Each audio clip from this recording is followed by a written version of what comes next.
in now to put the drop on them. Literally. Welcome to the St Canard Files, a Darkwing Duck podcast. I'm your host, Will Santana, and... I'm Mike Russo, and that Dr. Slug has nothing on me. He doesn't, Mike? No, he absolutely does not. I'm public enemy number one. So what's going on, Mike? Everything going okay with you? Yeah, everything is great. Everything's fine. Yeah, I'm happy. Spring is almost here, and let's get going with this new episode, Will. We have a special guest tonight. Yeah, man. Who's our special guest today? We have Tori Stone on with us, a really big Darkwing fan. Hi, Tori. Hey, guys. Hey, what's going on, Tori?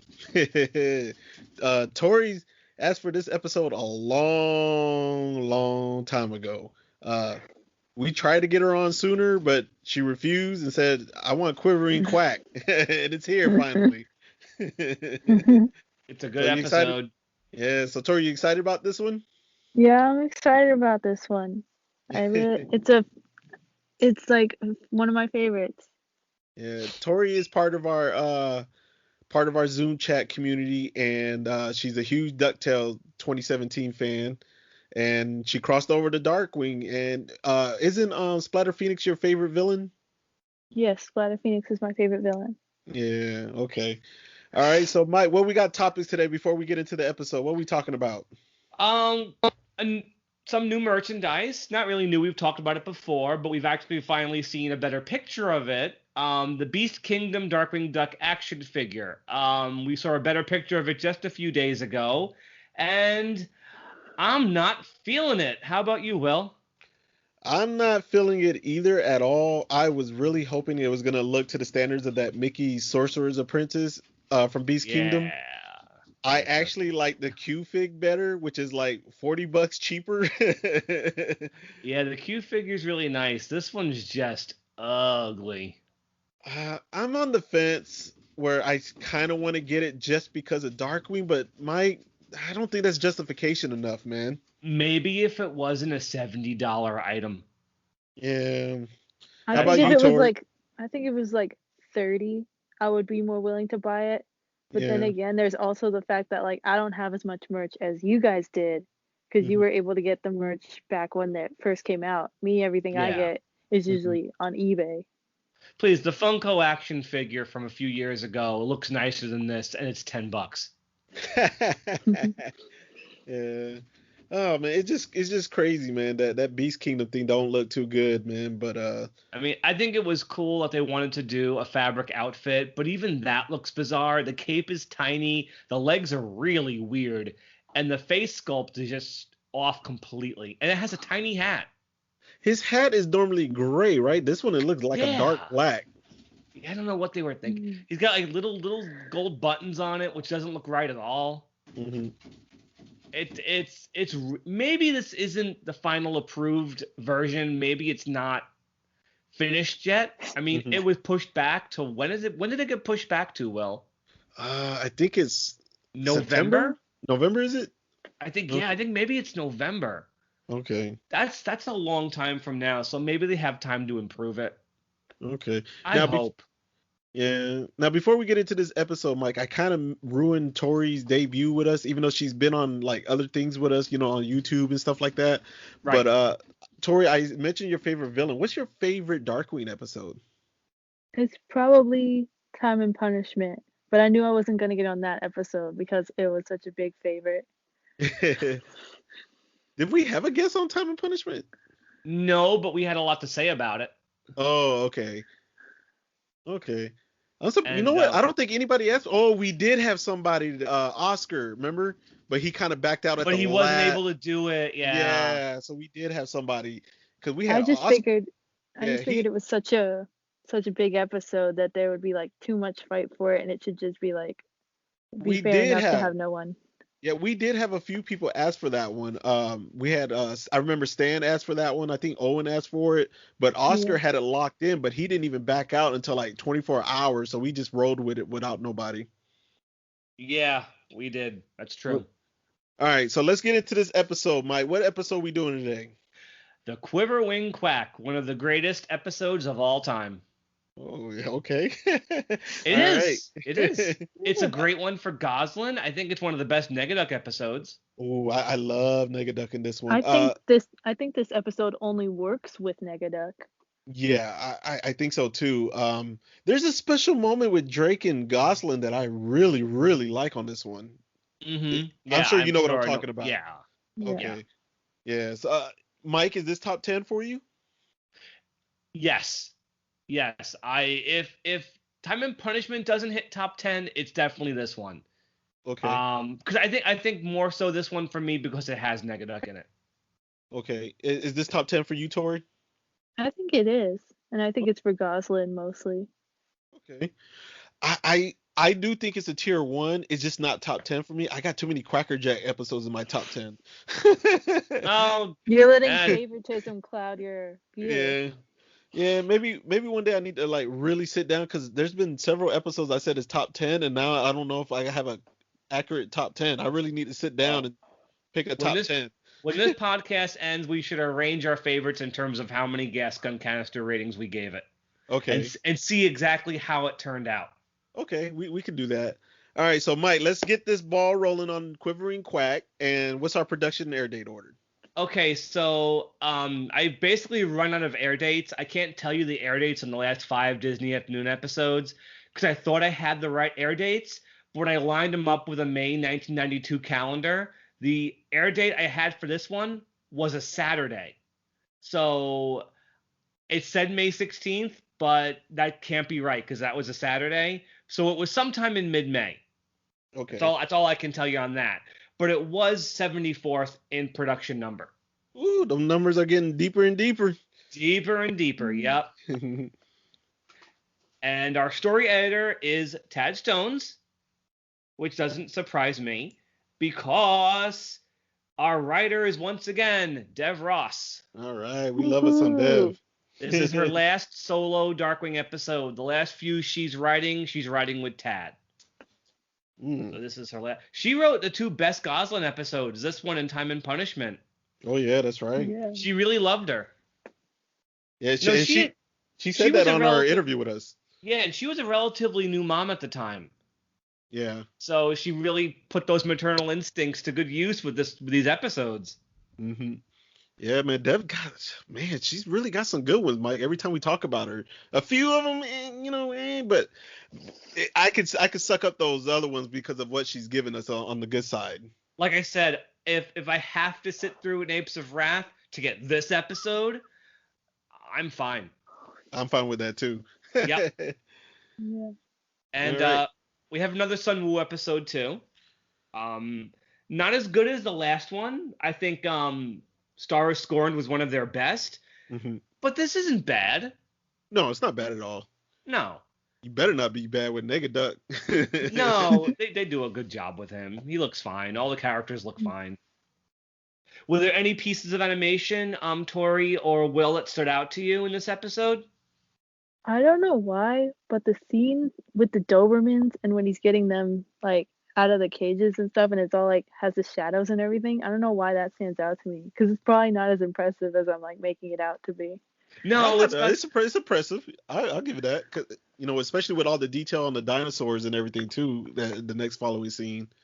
Yeah, the Doberman scene is one of my favorite parts of the episode. I'll explain why when we get to that part. Okay. For me, Mike, the only scene that really stood out outside of the pups would probably be when they were outside on the rooftops and you can see that Pepe's Pizza. Mm-hmm. Yeah, I just thought all the buildings and stuff looked very detailed. I like some of the shots of Gosalyn in the shadows about to fire her arrows. Mm-hmm. There's some cool shots of that too. Like when the first time they reveal her as Quiverwing Quack and she's all bathed in shadow. That's pretty cool too. Okay. So should we start talking about the plot? Yeah, let's get into the plot. All right, we got Darkwing and he's chasing Negaduck. Negaduck kind of like blows up the side of a building or something, right? Yes. All right, and then but Darkwing accuses him of trapping the police in Jello. Okay, I love this so much because you can only do this at this point in the series because we're so used to the silliness of Darkwing Duck that we don't question why Negaduck would have done that or how or how he would have done that. It's just lime jello, and that's what Negaduck did. And we don't even have to question it because we're just used to this kind of thing. Yep. Jello. and specifically lime jello. Yeah. All right. Now hopefully they don't get me with a copyright strike right there. Okay. All right, and then we got Negaduck, and he's throwing bombs. Not yet. He threw a bomb at Darkwing, and then go ahead, Mike. Yeah, he does throw one at Darkwing. Yeah, you're right. Yeah, and and then they kind of like they start climbing the top. They start climbing like the side of a building with those like the plunger, suction cups. Yeah, and they start climbing that. But when the Negaduck gets to the top, Tori, what does he throw at Darkwing? A safe. It's big safe. Yeah. I really, really love this whole sequence of events.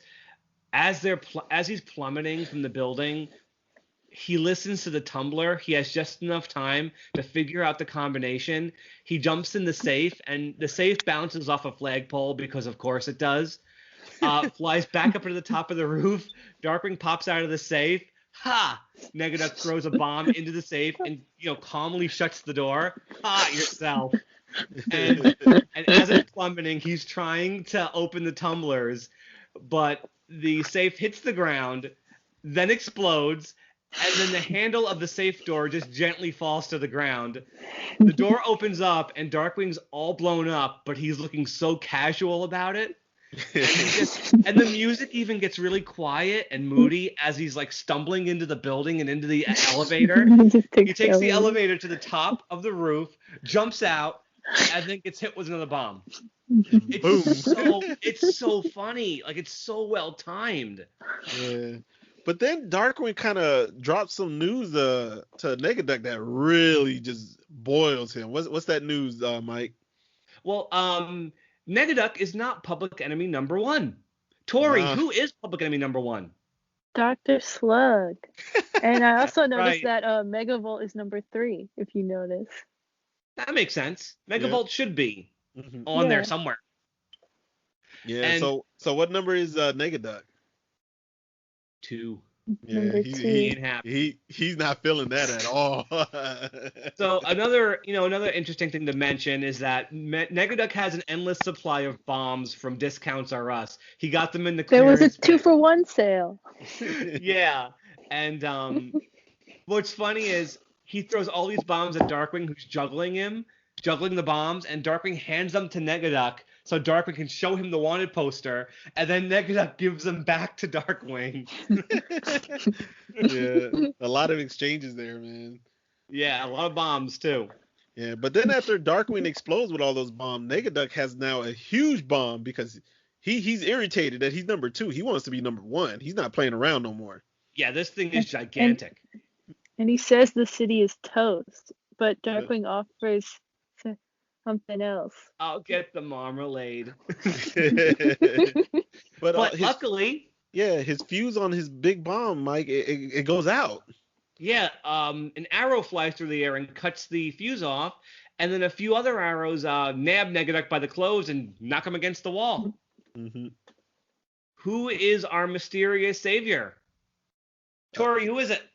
It's Gosling.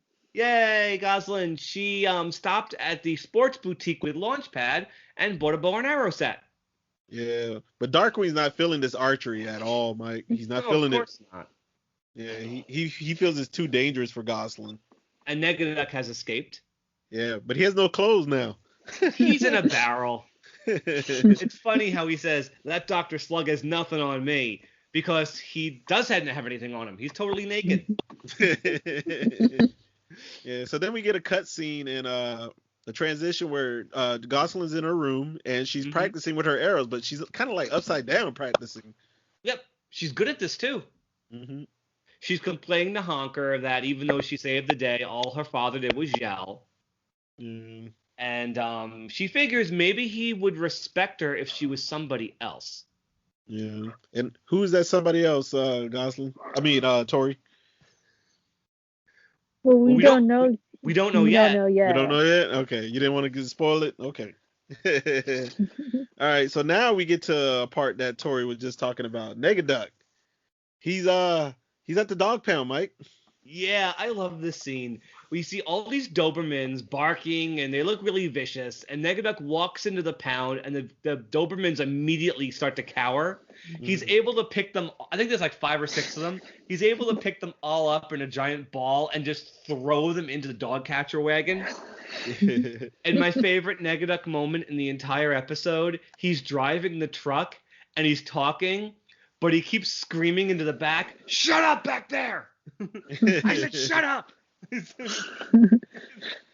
And okay, priceless, best moment. He drives into a fire hydrant, picks the thing up, and the animation of him waddling it behind the truck because it's so heavy. He throws it in the back of the truck, and all the barking stops. It's so great. Will, what does Negaduck do next? Well, wasn't he originally like trying to give them water to shut them up or something? Was that the point of that? No, because dogs like to pee on fire hydrants. Oh, so they were all peeing on it. Okay. Yeah, that's why they shut up. Okay, so he takes them to a museum.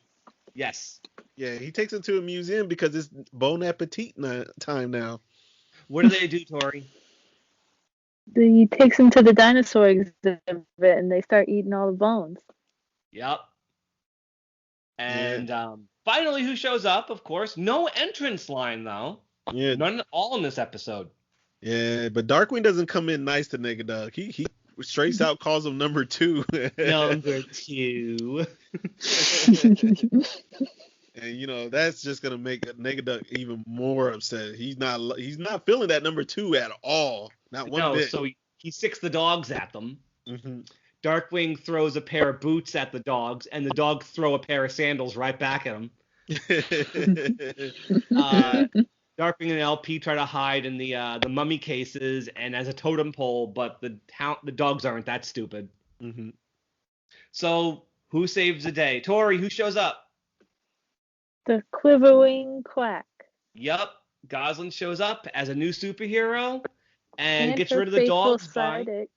With her faithful sidekick. The arrow kid.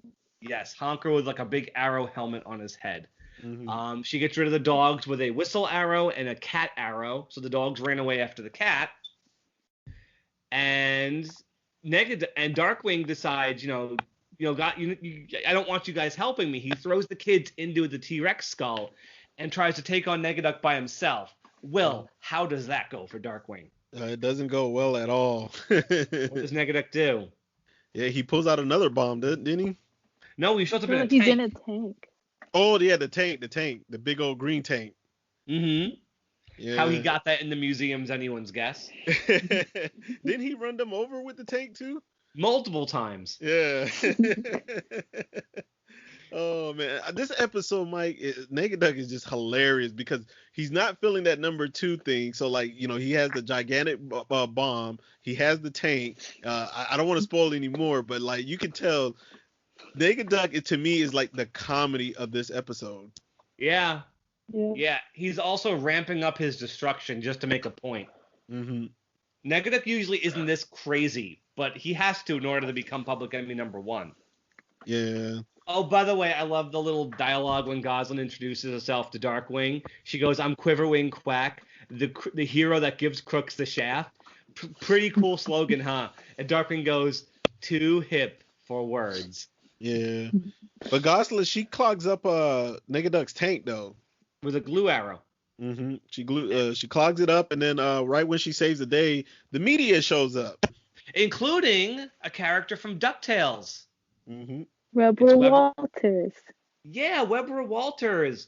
And it's funny, she got to come back on the second to last DuckTales episode a couple of weeks ago. So, and here she is on Darkwing Duck, without the Barbara Walters slurring her R's. Funny enough, Will, I found out who she was voiced by in this episode. Who? Remember Toys R Us, the principal and the lady, Henry's mom? Yeah. Yeah, it's Linda Gary again. Oh, okay. Yeah, it's not listed in IMDb, but it's listed in the credits. So this is actually a returning voice actress. Mm-hmm. So she shows up, and Darkwing gets all insecure about Gosling getting all the credit. Yeah.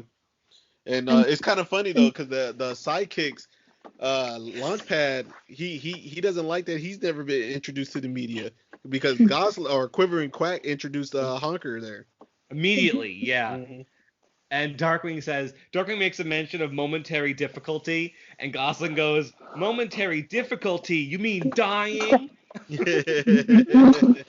Yeah, but then we get a cut scene, and Quivering Quack is just all over St. Canard News, every news outlet. Yes.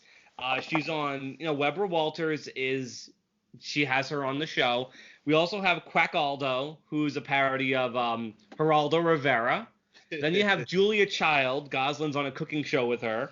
And then Gosling mentions they want her on Phil Donaduck, which is a parody of Phil Donahue, another talk show host from the 90s.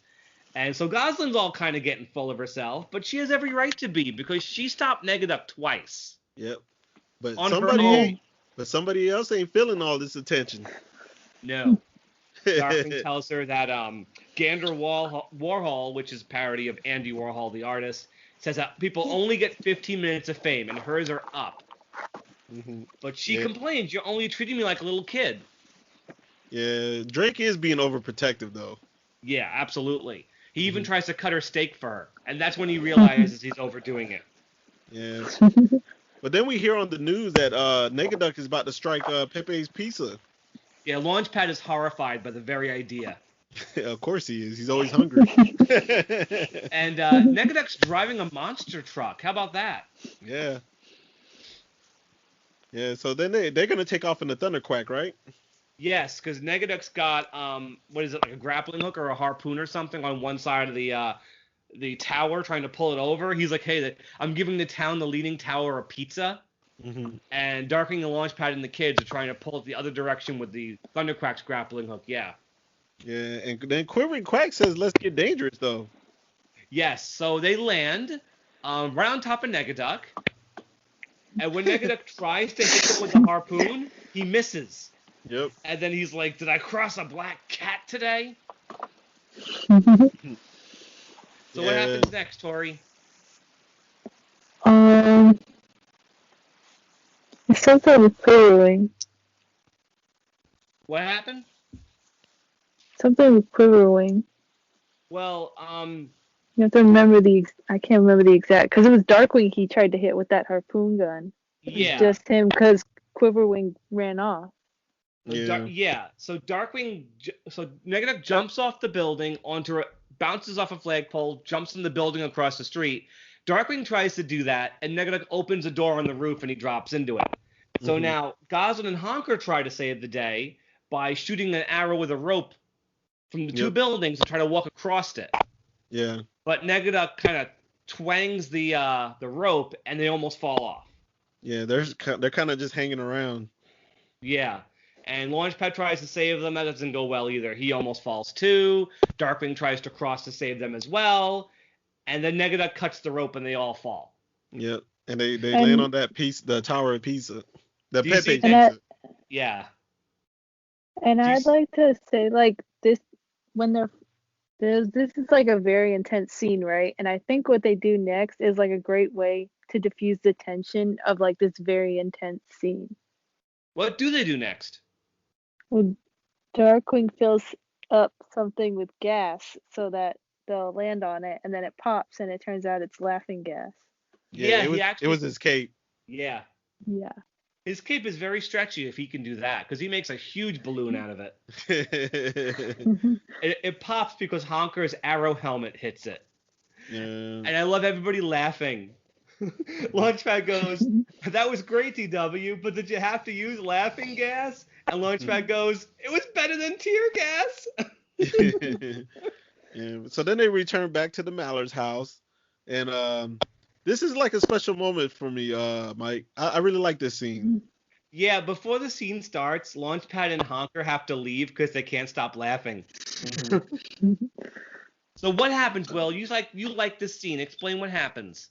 Well, first Gosling and Drake, they're kind of getting into it. She's accusing him of being jealous, but then Drake puts his foot down and lays down the law that she's forbidden from being Quivering Quack anymore. Never again. He doesn't want her to ever go out again. Yeah.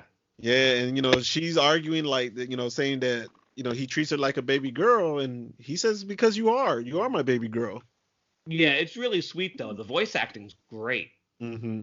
It Yeah, is. it's a touchy moment, man. Especially if you're a fan of the show, because that whole Darkwing and all that is put to the side. Like it's really Drake and Gosling now. It's like father and daughter. He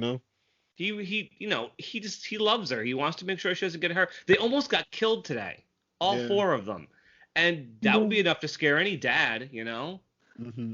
And so she goes upstairs, dresses up as Quiverwing again. When Honker shows up, he says, my dad told me to go to my room, but he didn't say stay.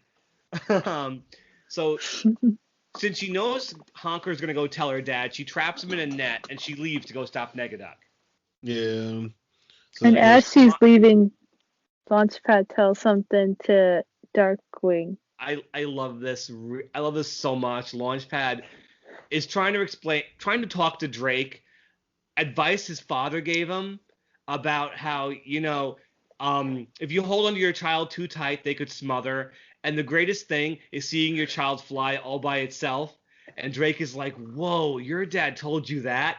And then Launchpad says, "Yup, right before he threw me out and told me to get a job." I think it's one of the greatest Launchpad scenes. It's really funny. Yeah, because as he's telling the story too, Quivering Quack Gosling is sneaking out the house.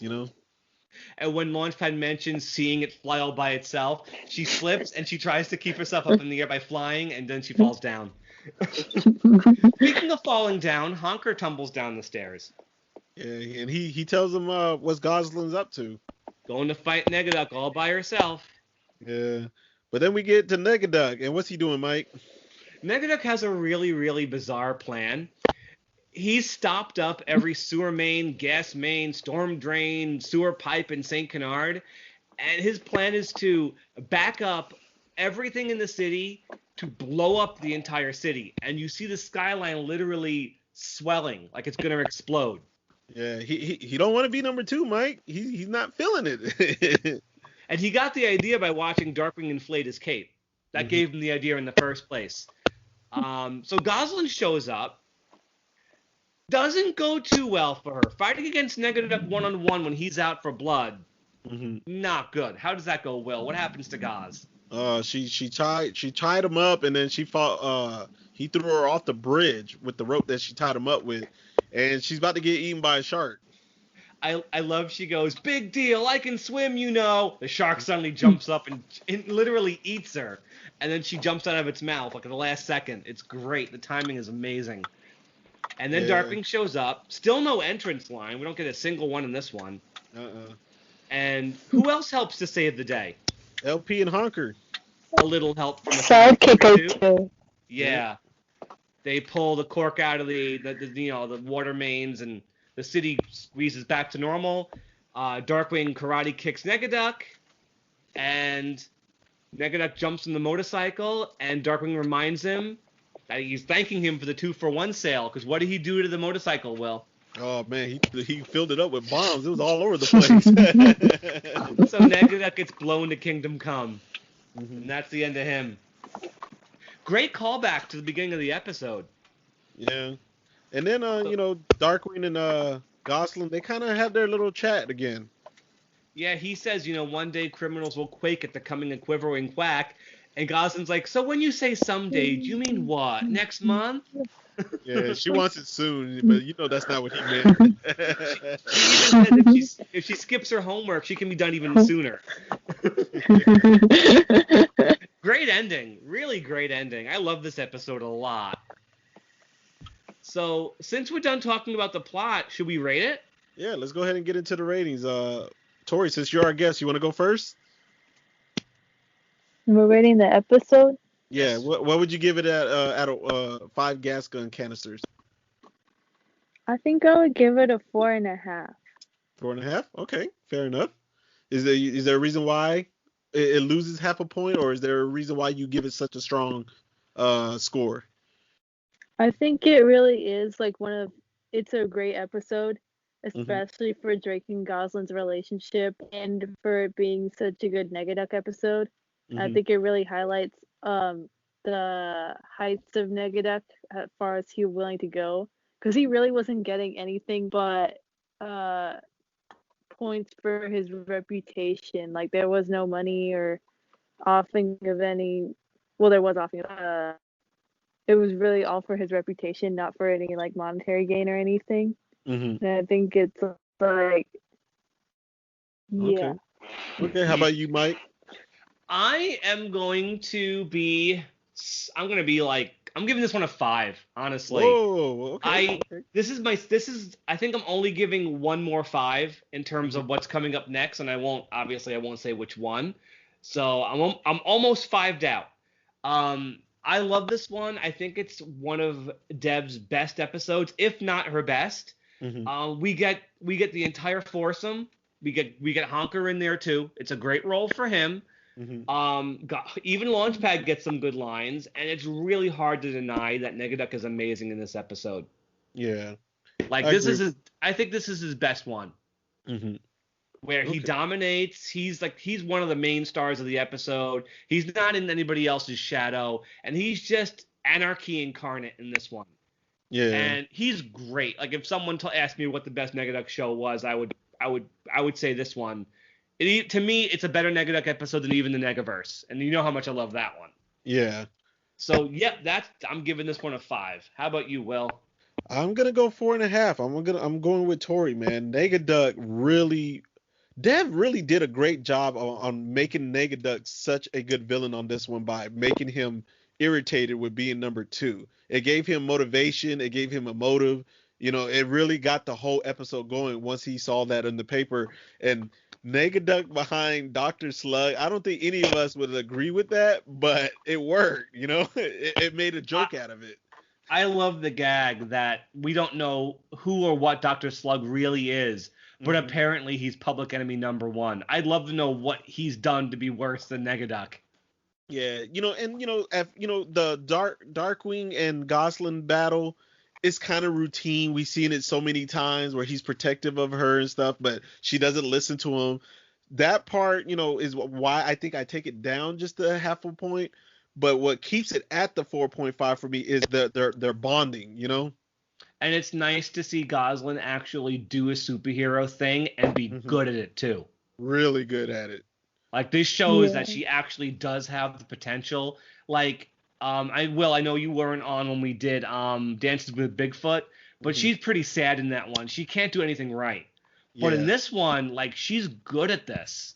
Yeah, and I think how Dev wrote her character in as Quivering Quack, with Darkwing, she was shining, but when she was by herself, it showed she couldn't handle it yet. She was not ready. Well, it's Negaduck. Yeah. So that's what I love about the episode. It didn't go too far with it where she was just so dominant when she was even by herself, Yeah, of course. And Negaduck was really ramped up in this one. That's what I was saying earlier in the episode. This episode only works with Negaduck because if I think it was somebody like Megavolt or Quackerjack, it wouldn't have been as a demeaning threat. Not that they aren't powerful villains, but they screw up a lot, and I feel like Gosling would be able to beat them a lot easier. Yeah, and they wouldn't be doing these gigantic evil things that Negaduck's trying to do. I don't think either of them would. Nah, I take that back. Megavolt's tried to kill Gosling before. Yeah, but Megavolt and Quackerjack don't have the ego of Negaduck. So you would have said they're public enemy number 2, I don't think Megavolt would care. Yeah, I don't think Quackerjack would either, or Liquidator, whoever, Yeah, it's one of those things where it's got to be a Negaduck episode. That's why it works so well, because it's him. Okay. So, Mike, do we have a villain to rate this time? Nope, not this week. Okay. So, what episode we got coming up next, Mike?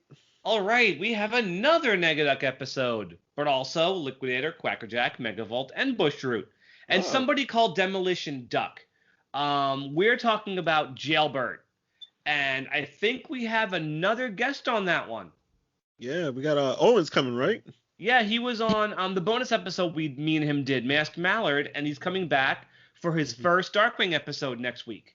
Okay. He wanted to do this one for a long time because he loves Liquidator. So he wanted to be on at least one Liquidator episode. This is the only one that was actually available because he's not in many episodes. So Owen's got this one next week. Okay.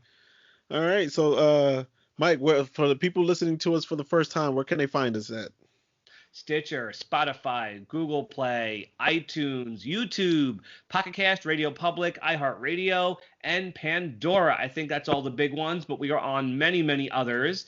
Will, do you have any shout-outs tonight? Yeah, I do. I got a shout-out for Marcelo Silva Gomez. He posts a lot in our St Canard Files group. Jonathan Pooley.